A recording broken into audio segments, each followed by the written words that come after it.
some of the appearance of my work, and German Expressionism, is kind of coincidental, right? It's like I don't know that we were necessarily thinking about the same things, but I believe that the little I do know of their work, they were living in certain kinds of eventful, chaotic, powerful times, and they were responding to those energetics, as am I. So there we have a kind of a connection.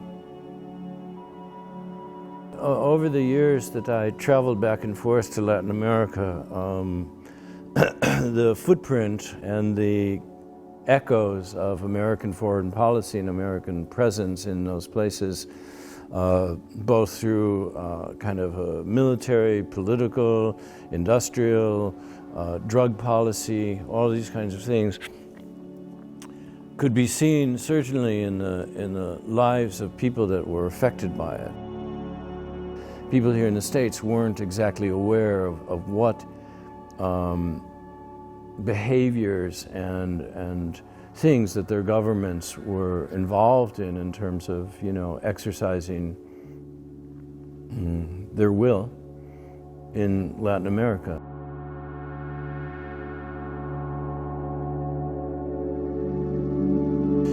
My work, it definitely has a point of view, but that point of view is often nuanced. There's a complexity I see to all of these world events. They don't really divide up into simple slogans or approaches or relationship to. Even you study the history of violence, for example. It goes back through our entire species across the entire planet, and every group of people has participated in it at one level or another, and subjugation, oppression, the disenfranchisement of certain people inside a culture has been exercised by every people on this planet.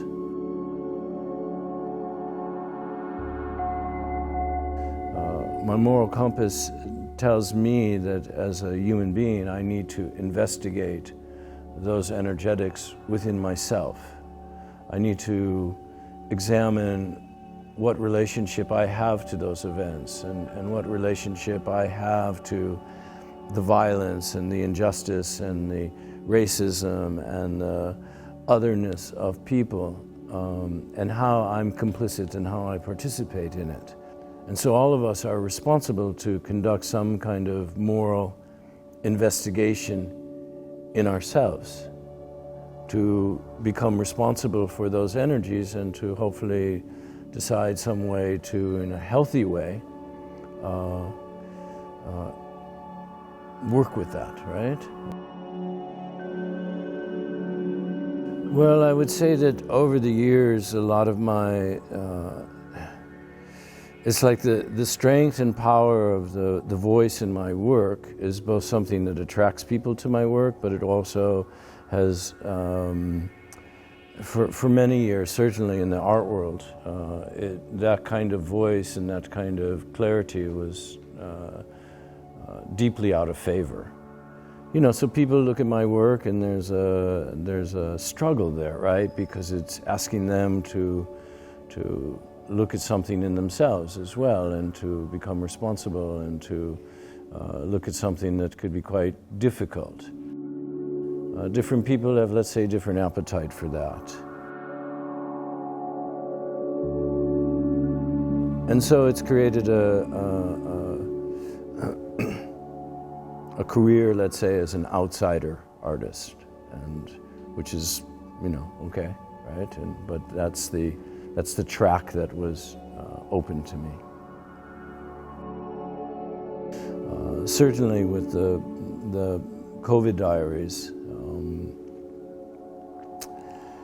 breath was something that was kind of, it was kind of like a deep symptomology of the disease, right? And so people had trouble breathing, and people wound up in hospitals on ventilators and all this stuff, and then people died because they couldn't breathe. And of course, for me, looking at that as an artist, it was also an opportunity to explore the poetic metaphors of what was happening, that the disease wasn't just a physical virus, that it was something that was more deeply profound and meaningful.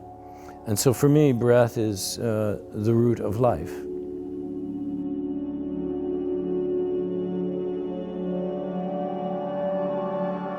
And then, of course, it began to compound, because then all kinds of social events happened during the time of COVID that were quite demonstrative, right? I mean, George Floyd, he's lying on the ground, I can't breathe, right? And this becomes kind of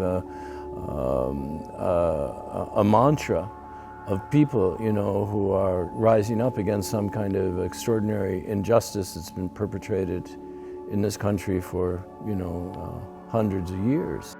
Of course, for me, it became an opportunity to examine at the very core what is wrong, what is out of balance, needs attention, that this fundamental thing is manifesting itself in so many aspects of society all at one time. And so if it doesn't have your attention, then you're unfortunately asleep.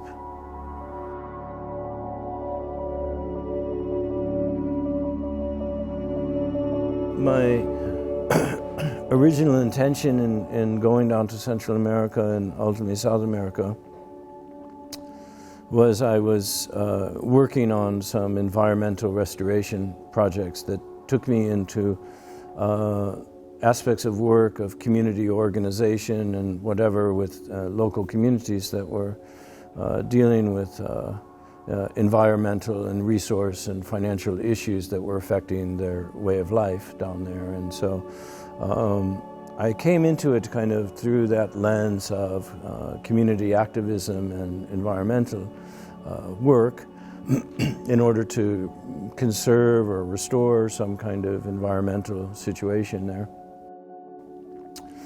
But as I was working there, the people began to expose me to their traditional healthcare practices of how they cared for each other before the infusion of Western medicine and drugs, and began to show me and educate me in the use of different plants and different things that would support somebody's health.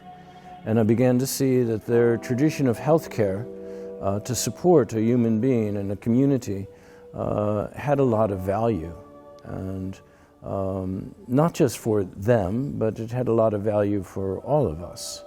And there are, I believe it's important that if we want to build a healthier world, then we ourselves also have to be healthy, and we have to learn how to take care of ourselves on some kind of deep fundamental level. And their traditions offered technologies to do exactly that, to bring somebody to their highest level of well-being and empowerment. And I felt that that was important, and so I dedicated myself to understanding how those technologies worked. I have a profound respect in general for people who devote themselves to the healing traditions, and I don't discriminate between, like, you know, people who make certain kinds of social political comments about Western medicine and the pharmaceutical companies and whatever and all that, which is not lost on me, certainly. But within those professions, I find people of deep dedication who have devoted their lives to trying to help people and serve people. And that tradition I find across cultures and across the planet, in traditional cultures and modern cultures, whatever, has always been some percentage of the people that have turned into healers.